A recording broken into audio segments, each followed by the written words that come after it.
Hello दोस्तों, कैसे सब आप लोग। आज हम डिस्कस करेंगे सीईटी के सिलेबस के बारे में। यदि बच्चे आप सीईटी की तैयारी कर रहे हैं और प्लान कर रहे हैं कि राजस्थान गवर्नमेंट जॉब में आपका सिलेक्शन हो, तो राजस्थान की किसी भी एग्ज़ाम को देने से पहले आपको सीईटी एग्ज़ाम देना होगा। तो सीईटी के लिए तैयारी कर रहे हैं तो सीईटी में सिलेबस क्या है, क्या इसकी नेगेटिव मार्किंग है, कितने क्वेश्चंस आपको करने होंगे, उन सब के बारे में हम चर्चा करेंगे। और मैं अंशुल गोयल आपको इस पॉइंट में मैथमेटिक्स के बारे में डिस्कस करने वाला हूं। तो बेटा सीईटी के अंदर यदि आप देखेंगे तो टोटल जो आपका सीईटी का पेपर है, सीईटी का आप पेपर देख लेंगे तो टोटल आपके क्वेश्चन सीईटी के 150 क्वेश्चन आते हैं। सीईटी के इन 150 क्वेश्चनों की यदि हम बात करें तो टोटल मार्क कितने हैं, तो आप बोलेंगे सर 300 मार्क का क्वेश्चन है आपका। आपको 300 मार्क का क्वेश्चन मिलेगा, मतलब ईच क्वेश्चन आपका 2 नंबर का है। दूसरी बात, यदि हम बात करेंगे सर इसमें समय कितना मिलेगा, तो समय बेटा आपको मिलेगा 3 घंटे का। यदि बेटा आपने सीईटी की एग्जाम पहले दी है तो आपने देखा होगा कि पहले नेगेटिव मार्किंग नहीं रही, तो और आपका कट ऑफ जो था वो 40% था। तो अब की बार ऐसा कुछ गलतफहमी दिमाग से मत पाल लेना, क्योंकि अब की बार आपकी सीईटी में नेगेटिव मार्किंग है। और नेगेटिव मार्किंग जो है आपके सामने स्क्रीन पर दे रखा है कि नेगेटिव मार्किंग कितना है, 1/3। नकारात्मक मार्क जो है आपका 1/3 होगा। दूसरी बात, सीईटी का आपको ये भी दिया है कि सीईटी का जो आपको पास करोगे तो वो 3 साल के लिए वैलिड है। इसका मतलब आप बात को समझिएगा कि 3 साल वैलिडिटी का मतलब क्या है। 3 साल वैलिडिटी का सीधा सीधा मतलब यह है कि आप एक बार पास करने के बाद राजस्थान सरकार में जितनी भी गवर्नमेंट जॉब लगती है, उस गवर्नमेंट जॉब में चाहे आपका 10+2 लेवल का हो चाहे ग्रेजुएट लेवल का हो, इन सब में 3 साल के लिए आपका वैलिड है। दोनों ही एग्जाम को देने पर दोनों ही नेगेटिव मार्किंग है। इसका मतलब आने वाले 3 साल तक जो भी वैकेंसी राजस्थान गवर्नमेंट निकालेगी वो सीईटी पर आधारित निकालेगी। और इसका मतलब वो आने वाले 3 साल सीईटी के एग्जाम लगना की संभावना ना के बराबर है। तो बेटा इस बार एग्जाम को थोड़ा सीरियस होकर आपको देना है यदि आपको जॉब चाहिए तो। और उस जॉब में आप देख रहे होंगे कि जब आप राजस्थान जॉब की यदि वैकेंसीज की बात करें तो हर 2 से 3 महीने में यदि वैकेंसी राजस्थान गवर्नमेंट लेती भी है तो बेटा आपका पूरे एग्जाम खत्म होने में 2 साल लगते हैं। तो उन एग्जाम को भी कंडक्ट करवाना है। तो सीईटी ने आपको जो वैलिडिटी दी है उस सर्टिफिकेट को पास करने की, वो 3 साल के लिए इसीलिए दी है। तीसरी बात, उस सीईटी के सिलेबस में हम डिस्कस करने वाले हैं आपके मैथमेटिक्स के सिलेबस के बारे में, जहां मैथ और रीजनिंग वाला पार्ट आता है। मैं आपको मैथमेटिक्स सिलेबस के बारे में डिस्कस करने वाला हूं। देखो मैथमेटिक्स में कुछ टॉपिक आपके कैलकुलेशन को भी है, कुछ आपकी रेशो से रिलेटेड है, कुछ आपकी परसेंटेज है। तो कौन कौन सा टॉपिक है हम सब के बारे में चर्चा करेंगे। जैसे कि आपके स्क्रीन पर दिख रहा है बेटा, आपका जो मैथमेटिक्स वाला पार्ट है, आपका मैथमेटिक्स वाला पार्ट यहाँ से शुरू हुआ। और इस मैथमेटिक्स के पार्ट के अंदर पहला पॉइंट दे रखा है पूर्ण संख्याओं को वर्ग, वर्गमूल एंड घनमूल। बेटा ये जो आपका वाला पार्ट है ये आपका एक कैलकुलेशन वाला पार्ट है, जहाँ इसमें हम हर क्वेश्चन में जो कैलकुलेशन वाला पार्ट आता है उसको रिलेटेड चीज़ों को सीखेंगे। और यहाँ हम जब देखेंगे ये एक पॉइंट जो है वो आपका एक सिंप्लीफिकेशन को लेकर है, सिंप्लीफिकेशन बोले तो सरलीकरण, सरलीकरण के ही पार्ट है आपके। आपका उसका वर्ग, वर्गमूल, घनमूल, आपका बोर्ड मास का नियम, ये सब छोटी छोटी बातें हम आपके इस पॉइंट में सीखेंगे। एक पॉइंट आपने देखा है एलजेब्रा, बीजगणित। उस एलजेब्रा में ही पार्ट आपके आते हैं गुणनखंड, द्विघात समीकरण। ये एलजेब्रा के पार्ट है, इसका मतलब आपको एलजेब्रा वाला पार्ट भी पढ़ना है।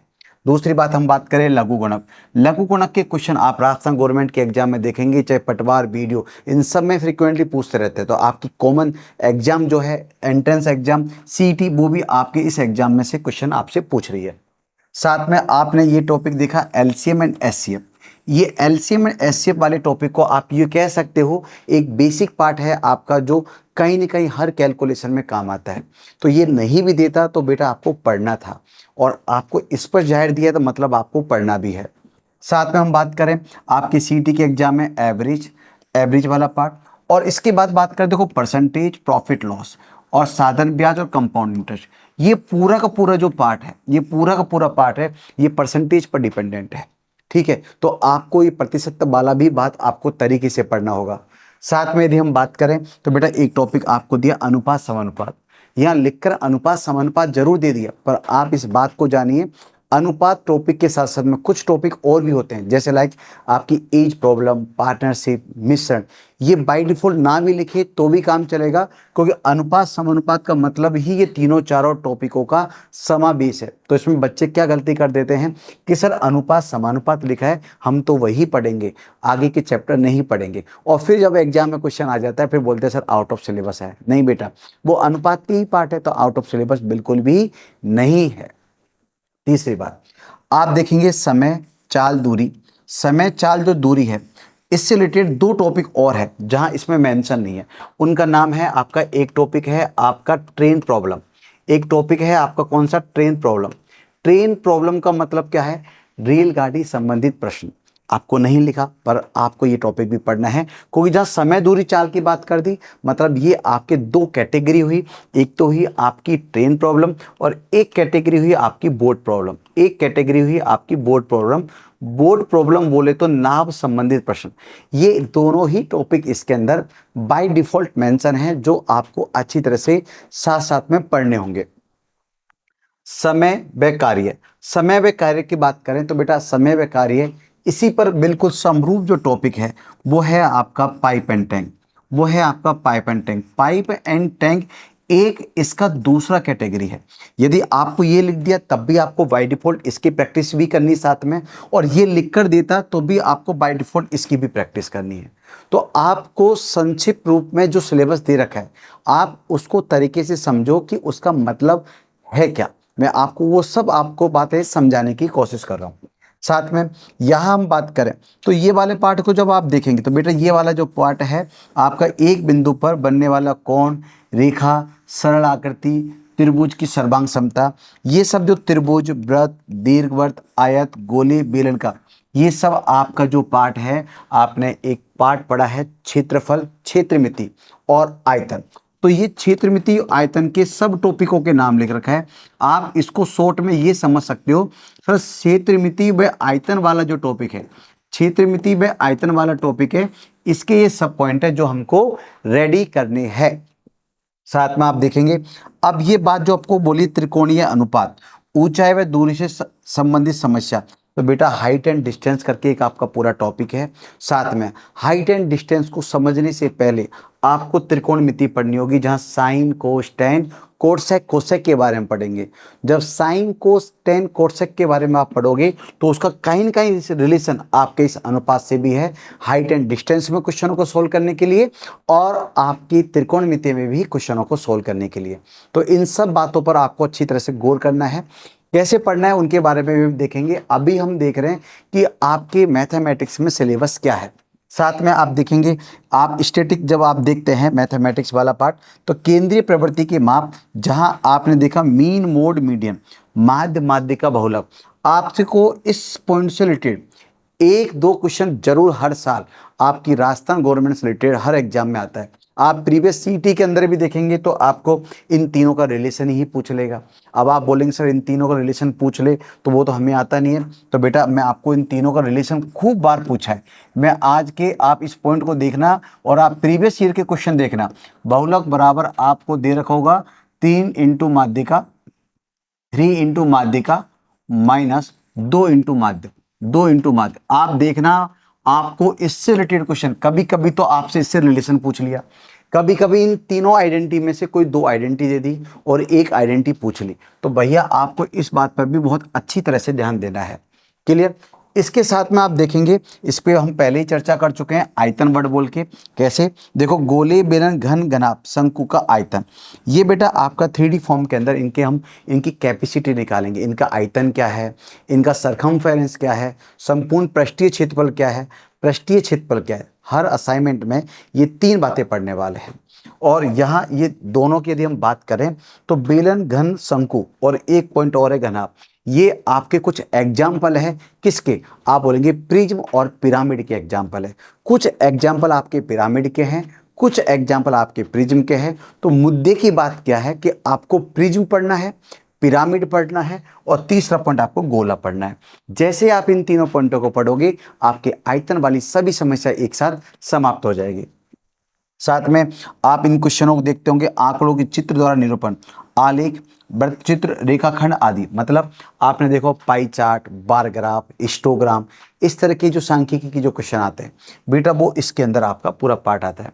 तो आप देख पा रहे हैं कि आपका जो सिलेबस है ये एक छोटा सा सिलेबस है आपका पूरा मैथमेटिक्स का, बहुत बड़ा सिलेबस नहीं है। मुद्दे की बात यह है कि इसको पढ़ना कैसे है। तो सबसे पहले मैं आपसे कहूंगा कि सबसे पहले आपको जो इसको पढ़ना है, पढ़ना स्टार्ट कहाँ से करना है उस बात को आप समझिएगा। उस बात को आप समझिएगा, सबसे पहले आपको काम करना है कैलकुलेशन पर। सबसे पहले आप काम क्या करोगे? कैलकुलेशन पर। तो पहली पॉइंट आपको काम करनी है कैलकुलेशन। कैलकुलेशन जब आपकी बात क्लियर हो जाएगी तो कैलकुलेशन में आपके कुछ पॉइंटों के नाम दे रखे हैं इन्होंने। कैलकुलेशन में कुछ पॉइंट क्या दे रखे हैं? जैसे आपको दे रखा है स्क्वायर रूट, आप साथ में बोलेंगे क्यूब रूट। ये जो 2-3 पॉइंट है और एक सिंप्लीफिकेशन, यहां से हम कैलकुलेशन करना सीखेंगे। जब हमने कैलकुलेशन वाला पार्ट सीखा तो कैलकुलेशन के बाद में हम पार्ट पढ़ेंगे रेशियो वाला। Ratio and proportion. Ratio and proportion को जब आप पढ़ेंगे बेटा तो रेशियो एंड प्रोपोर्शन से आप पढ़ पाएंगे कि अनुपात अनुपात में कैसे डेटा को मैनेज किया जाता है। जब आपका अनुपात समानुपात वाला पार्ट कवर होगा तब हम चलेंगे इसको परसेंटेज की फॉर्म में पढ़ेंगे। तो इसके बाद में हम पढ़ना स्टार्ट करेंगे परसेंटेज। आपको कैसे पढ़ना है मैं आपको पढ़ाई का प्लान बना के दे रहा हूँ। परसेंटेज जब पढ़ लो तो परसेंटेज पढ़ते ही आपको समझ में आने लगेगा प्रॉफिट एंड लॉस। तो आपको किस सीक्वेंस में इस मैथमेटिक्स के टॉपिक्स को पढ़ना है। प्रॉफिट एंड लॉस जब आप पढ़ते हैं तो उसके बाद में आपको क्या पढ़ना चाहिए? उसके बाद में आपको पढ़ना चाहिए सिंपल इंटरेस्ट। उसके बाद में आपको पढ़ना चाहिए सिंपल इंटरेस्ट। और उसके बाद यदि हम बात करें तो उसके बाद में आपको स्टार्ट करना चाहिए कंपाउंड इंटरेस्ट। उसके बाद में आपको स्टार्ट करना चाहिए कंपाउंड इंटरेस्ट। जब इन तीनों चारों पॉइंटों को पढ़ लेंगे तो आपका ये वाला पॉइंट, ये वाला पॉइंट, ये वाला पॉइंट क्लियर। इसके बाद हम जैसे बात करें तो आप इसके बाद में आप एवरेज स्टार्ट कर सकते हो। इसके बाद में आप एवरेज स्टार्ट कर सकते हो और एवरेज के बाद में आप time and work and pipe and time, time and work and pipe and time. इसके बाद में आपको पढ़ना चाहिए टाइम, डिस्टेंस एंड स्पीड। इसके बाद हमको पढ़ना चाहिए टाइम, डिस्टेंस एंड स्पीड। क्योंकि टाइम, डिस्टेंस और स्पीड वाला जो टॉपिक है ना बेटा ये फुली लोडेड है आप पर रेशियो पर। ये वाला टॉपिक भी फुली लोडेड है आपके रेशियो पर। मैं आपको एक गारंटी दे रहा हूं कि जब आप इस सिलेबस को पढ़ेंगे, हम मिलकर जब तैयारी करेंगे तो हम किस एक ही चैप्टर के बिहाफ पर, इस एक ही चैप्टर से हम परसेंटेज को समझने लगेंगे, आपके टाइम एंड वर्क को समझने लगेंगे, टाइम एंड डिस्टेंस को भी समझने लगेंगे। ये आपका अर्थमेटिक वाला पार्ट है। अर्थमेटिक का पार्ट खत्म होने के बाद आपका एक सेपरेट पोर्शन हो जाएगा आपका एडवांस मैथ वाला पार्ट। और लगभग यदि हम बात करें प्रीवियस आकलन के आधार पर तो लगभग 15 से 16 क्वेश्चन आपके मैथमेटिक्स के आपके सीटी के एग्जाम में आते हैं। और 15 से 16 क्वेश्चंस का आने का मतलब है मोटा मोटा 30 नंबर का पार्ट, जो कि अपने आप में एक बहुत बेहतरीन वेटेज रखता है। कभी कभी बच्चा क्या मान लेता है कि सर मैथमेटिक्स का सिलेबस है मात्र 15 तो क्वेश्चन है, पर बेटा मात्र 15 क्वेश्चन आपके सिलेक्शन को बना भी सकता है और रोक भी सकता है। एक एक नंबर आपके लिए इंपॉर्टेंट है। और ये क्वेश्चन आप अभी 15 क्वेश्चन कर भी लेंगे तो यही क्वेश्चन आपके भारी भरकम एक नंबर के वॉल्यूम के फॉर्म में आपके एक अलग एग्जाम में भी आने वाले जो आप मेन एग्जाम देंगे। तो इसलिए हर सब्जेक्ट एक प्रॉपर वेटेज रखती है, किसी भी सब्जेक्ट को नहीं छोड़ना। हर सब्जेक्ट को बिल्कुल शिद्दत से तैयार करना है, तरीके से तैयार करना है। फिर अपन मिलेंगे बहुत बेहतरीन जोश के साथ, नई उमंग के साथ और करेंगे बेसिक से आपकी मैथमेटिक्स वाली क्लासेस। इसी के साथ अपन आज के वीडियो को करते हैं एंड फिर मिलेंगे नए जोश के साथ। जय हिंद, जय भारत, धन्यवाद।